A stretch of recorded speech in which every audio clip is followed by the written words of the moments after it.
Welcome to this tutorial. In this tutorial I'm going to show you how you can rearrange your Instagram posts. So for example, here you can see that I have these three posts right here, and since Instagram does not allow you to directly place any post to a particular position, what it does allow you is to pin any particular post. So for example, if I pin this last post right here, it will be appear at the first. So let's try to do this. So in order to pin this particular post, what you can do is simply click on this, and then you need to click on these three dots right here.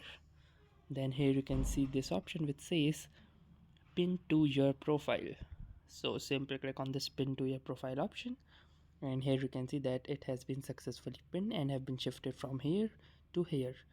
So by doing this, you can move your posts or actually try to rearrange them. So that's it for this video. I'll see you in the next one. If you like this video, make sure to hit the like button as well, comment on this video, share it, and don't forget to subscribe to our channel. Thank you for watching and have a nice day.